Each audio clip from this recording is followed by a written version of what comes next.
Hi, I'm Bob Berg, co-author of The Go-Giver and The Go-Giver Leader, and you're listening to Success is a Choice podcast. And I'm glad you are, because I personally recommend Jamy and the podcast very highly.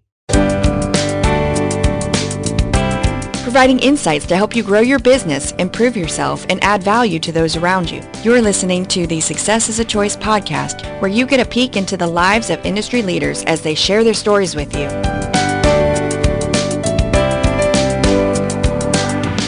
Welcome to Success is a Choice podcast. I'm your host, Jamy Bechler, and today we're so excited because our guest is a superstar in the world of leadership and management. Lolly Daskal was honored by Inc. magazine as a top 50 leadership and management expert. The Huffington Post has honored Lolly with the title of the most inspiring woman in the world.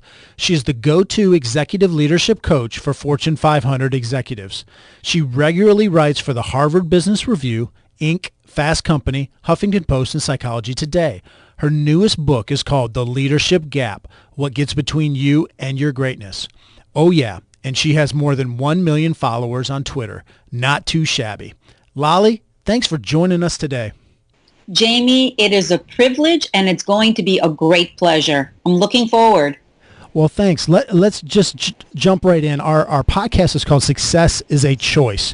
So how have you defined and measured success throughout your career? You know, that's a great question, because most people think that success equal money. And for me, from very early on, because I grew up not with a lot of money, I always measured success in a different way. For me, success is about measuring meaning. If something has meaning to me, if something brings me purpose, I know I'm on point.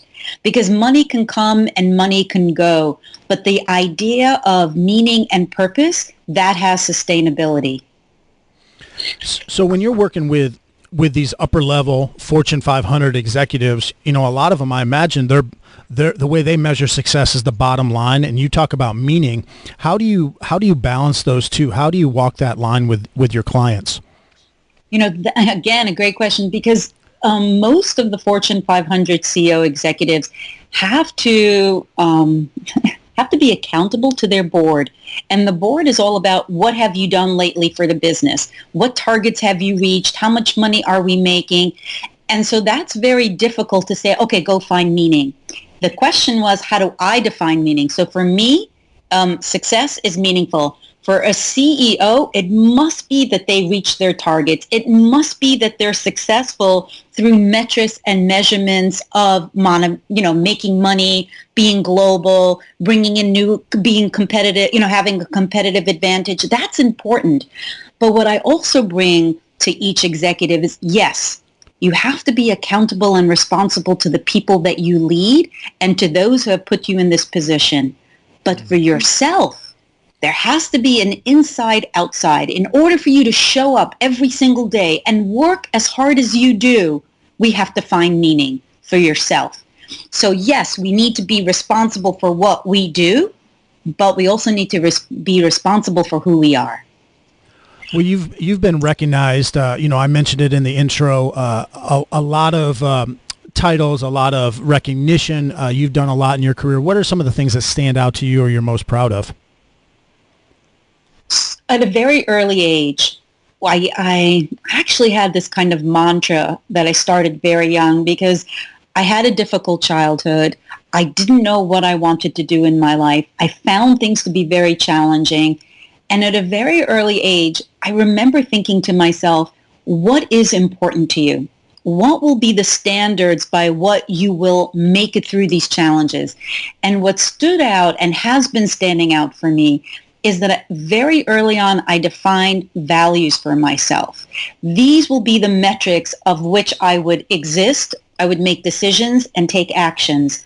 So the things that I'm very proud of, are the ones that I live by my values, and the things that I could say I find challenging is when my values are being challenged and I have to make that decision.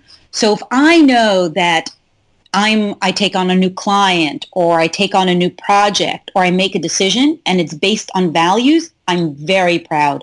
The moment I find myself second guessing or saying, is this right? Should I be doing this? And I don't live up to the values and my principles, that's when I find that I'm not proud of myself. I'm always saying, Lolly, what have you just done? Go make it right. You deal in the leadership space. You're trying to help people, be more successful, but be better leaders. Why is leadership important? And you work with you work with big time leaders, executives, but it's not just, I imagine, important for them to be leaders, but for other people, the average Joe, to be a leader. Why is leadership important in general? What a great question, Jamie. So I actually wrote a book, a little ebook. I think it has over 1,001 definitions of leadership, because everybody's always asking me, what is leadership? What does leadership mean? And there are over 1,000. If you Google it, there's so many definitions of what leadership is about. But for me, the simplest definition of leadership is, if you are an individual that is impacting another human being, is making a significant contribution to someone's life, you are a leader. Most of us are born and say to ourselves, we want to matter. We want to count. We want to be in this world, not because just we want to live, but we want to have a purpose. We want to have meaning.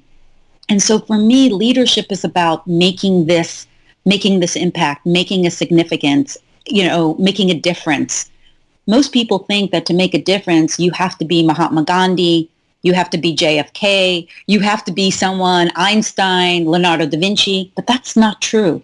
The little impact that you could make is even smiling at someone every single day, asking someone how they are, and it makes them feel a certain way.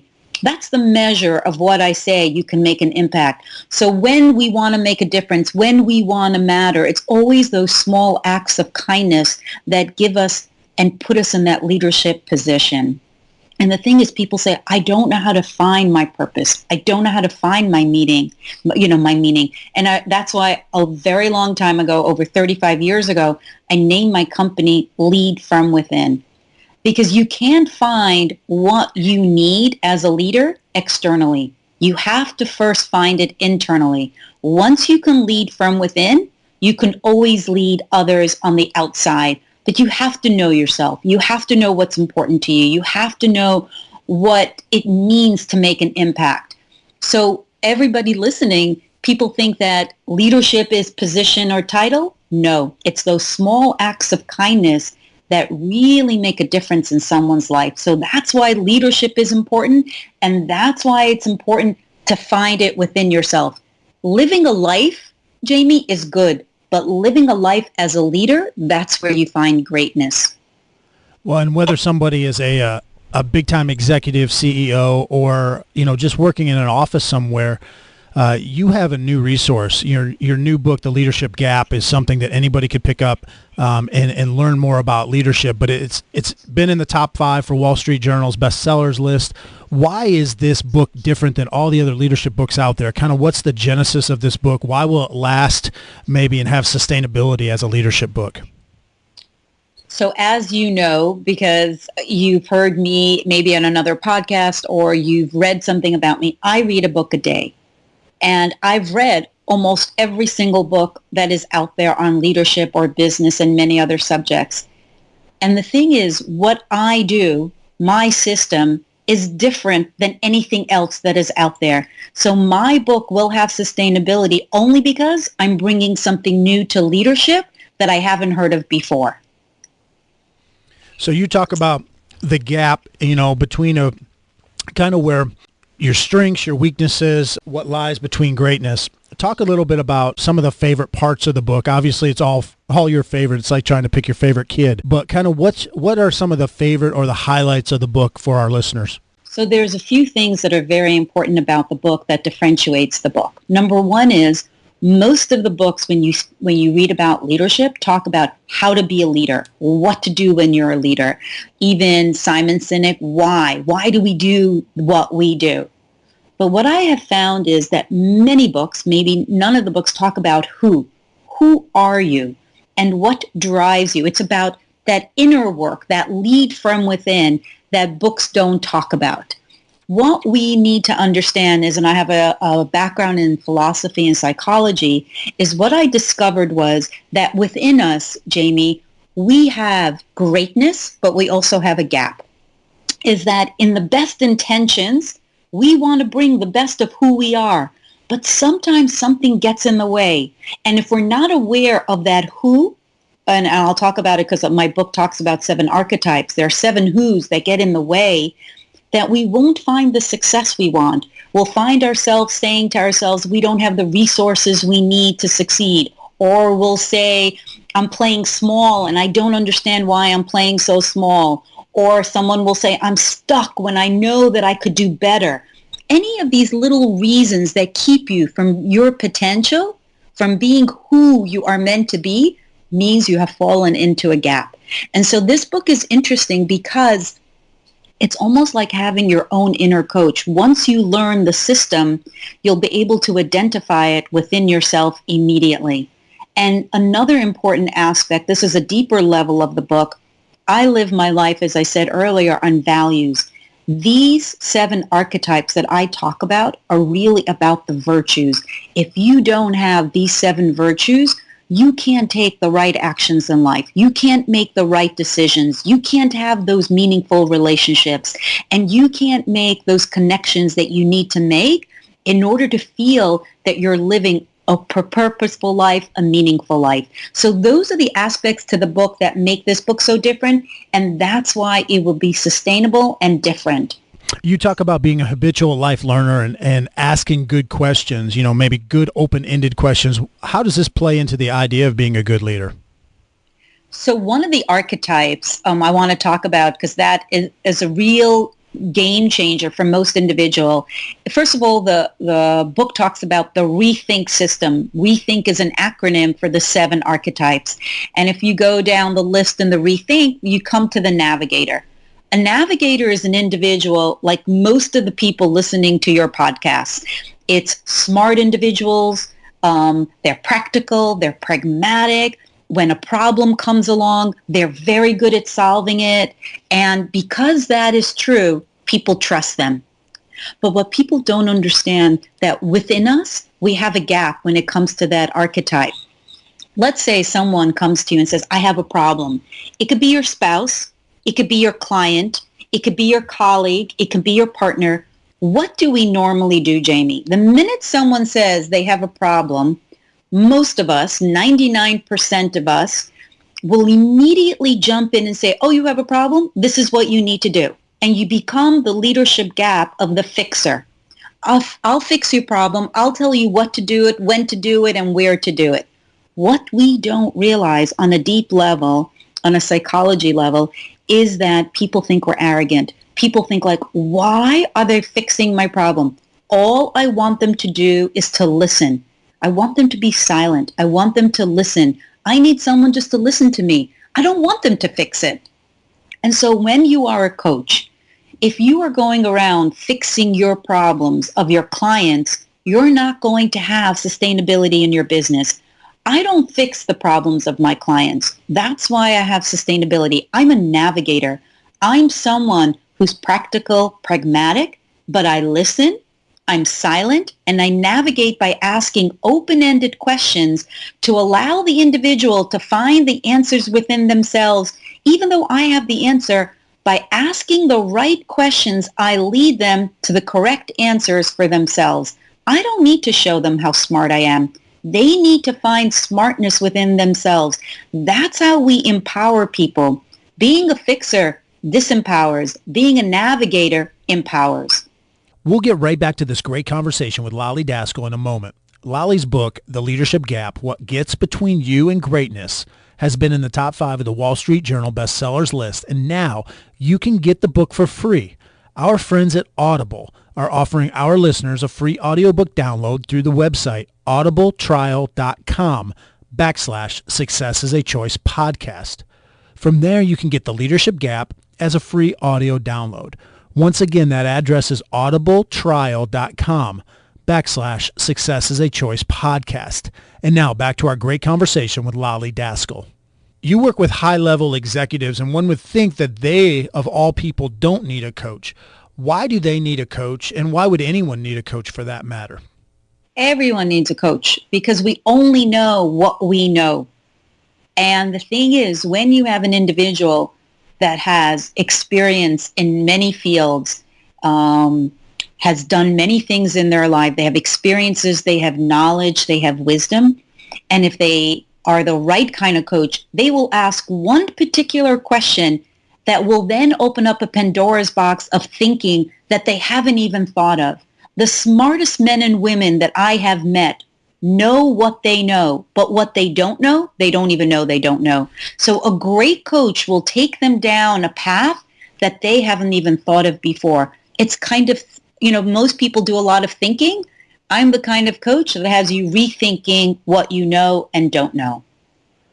As a coach, who are your favorite types of clients? Is there a particular industry that you enjoy working with? Obviously, people that are coachable are your favorites. But in terms of industry, in terms of other than just being coachable, who are your favorite types of clients? It's a great question. I like clients that are actually giving back to the world. So if you are discovering new medicine, if you're discovering a new system, if you are doing to benefit the world and people that exist in this world and making their lives better, those are my favorite clients. You had mentioned earlier that you read a book a day. I assume that's your favorite thing to do when you're not actually working with clients. How do you decide what books to read? Do you ever read books over again? What do you do with the books after you're done with them? Talk about that process a little bit. Absolutely. So I read when most people in the morning, when they go and exercise their body in the morning, I exercise my mind in the morning. So when most people are at the gym, I'm reading a book, and that's usually between the hours of 4 till around 6:30 before I start my day. And the way I've thought about books, and it reminds me, I think it's a quote, but I don't know who says it. If you only read books that everyone is reading, you can only think what everyone else is thinking. So I try to find books in biographies, the genres of philosophy, psychology, poetry, quantum physics, cognitive science, behavioral science, anything that will give me an aha moment. I love history books. I love learning about individuals. I like to read history only because I think things repeat themselves and sometimes we forget. And so when I bring new ideas to my clients in form of a question, I want them to understand that this problem is not something that has never happened before. It's happened before. Some have dealt with the problem in a good way. Some have had good solutions. Some have had not so good solutions. And we can always learn from others.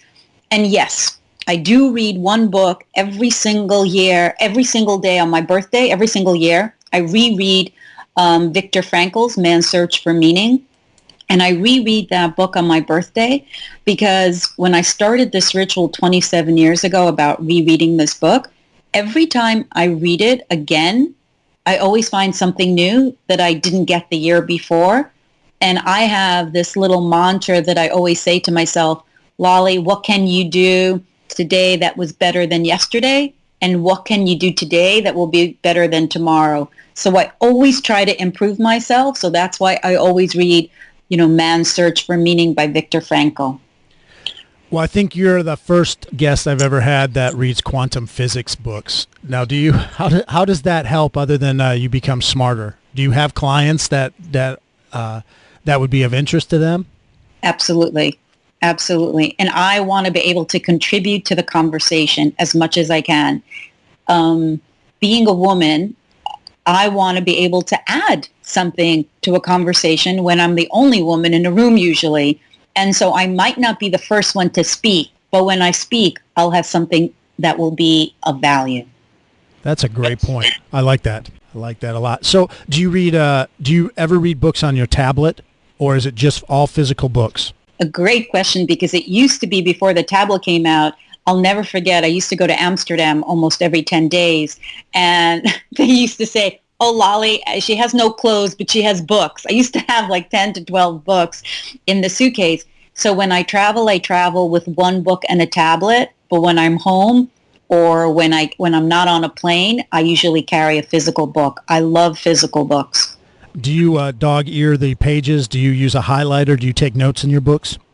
I'm a big highlighter. I used to take a lot of notes, but then my children, which are adults right now, would say, "Can I read a book?" And then they go, "Oh my God, I can't read anything. There's too many notes." So now I just highlight things. I don't write in my books. And do you ever type up those notes, or do they stay in the books? They stay in the books because my books are like my babies. I just keep them. I don't give them away. If I loan them out, I say, "Can I please have them back? Please return them." I don't know if we had video on for this podcast, you would see that in my office, in my living room, everywhere in every room of my home, I have books, but they're color coordinated. Now, people might say, "Oh, is that a fashion statement?" I say, no, because what we might not realize that publishers put out books and colors signify the niche that they're in. Leaderships are white, red, and black. Biographies are black, red, and white. Poetry are red, black, and white. It really depends on what niche you're reading. So I know my books by color. You've been very successful, but I imagine that things haven't always been smooth. What are some challenges you've overcome or a favorite failure that you've had in life? That's really a great question. The thing is, I have a very unique perspective on life. When I was much younger, I found life to be extremely challenging. And I also found that everything that happened to me, I would always say, why me? Why me? Why me? And I looked at everything almost as a failure. I wasn't good at this. I could have done better in this. I wasn't living up to my potential. Why me? Why couldn't I be? Why can't I not be like everybody else? And when I first read Viktor Frankl's book, the question in the book is, why not me? And it comes from the Talmud. That's when it first came, that question. Why not you, Lolly? And that was such a game changer for me because instead of looking at things in my life as a failure and looking at things as negative, I started to look at everything that ever happened to me or everything that's going to happen to me in the future as not so much as a favorite failure or a failure, but as something that I could learn from. So anything that works out well, I always say, okay, what did you learn from that? Anything that doesn't work out well, what did you learn from that? And I have this unique perspective, so I don't find myself on a yo-yo that I used to find myself when I was much younger. These days, I'm a constant learner and student of life, and I'm a work in progress. And that gives me the unique opportunity to live life in a very different mindset. You write a lot of articles for a lot of different magazines, a lot of different media outlets. When do you find time to do that? The one thing is unique about my articles is that most people won't realize it. If I'm coaching someone and then I leave them, I'll write a bunch of little notes in a notebook. And when I get on a plane or a train or I'm making my way back home, I'll sit and write. Let's say this morning, I coached very early this morning. An individual was suffering from having the confidence that he needed to be transparent with his team about some bad news. At the end of the year, he has some bad news to say about their, not reaching their targets. It's been a very competitive year in his industry. And we were talking about what messaging to say to the board and what messaging to say to his team. And so I jotted down after I left this morning how to communicate bad news to your organization or to your team. And most likely it will be an article that will come out next week or in the weeks to come. So everything that I coach and individuals bump into or talking to me about turns into an article. And because I always think if one person is struggling with that subject, most people are struggling with it or someone is struggling with it. So that's where I get my content. That's where I do my writing. So it's basically after most conversations. And as we mentioned in the intro, you have 1.3 million followers on Twitter, and I would suggest any of our listeners check her out on Twitter, follow her, because speaking of those articles, I mean, you put them out on Twitter, and they're great articles, and they're not just totally, if you're a boss, you would enjoy these, or if you work for someone, you would enjoy these. They're all across the board on just being successful. One of them recently was 7 Secrets to Never Forget a Name Again. You do a lot of, 7 toxic personalities that are destroying your success. So you really dive into a lot of different issues and a lot of different topics. And so I think our listeners would enjoy those. So thank you for all those articles that you put out. Thank you. And those were all conversations that came out through coaching. And so I figured it could help anybody. So they might not feel like they have a theme, but it's what individuals, and it doesn't matter if you're a Fortune 500 CEO, we are all human beings struggling to make the best of our day. And sometimes we forget people's names, and sometimes we find that we have a toxic personality that we don't want to have. And so all those are little tidbits of how to embrace greatness for yourself and how to have a more meaningful life. Now, you said that you love to read biographies. Who are some people that you would love to meet or spend time with that you don't currently know? And they could be people that are not alive anymore, even some people that you've read in biographies. So there are 3 mentors of mine that I live and breathe everything that they've ever said. I've memorized most of their books, and I've watched their videos, and they're my 3 mentors, but they're not alive, and I've never met them. So I would like to meet Carl Gustav Jung. I would like to meet Viktor Frankl, and I would like to meet Joseph Campbell.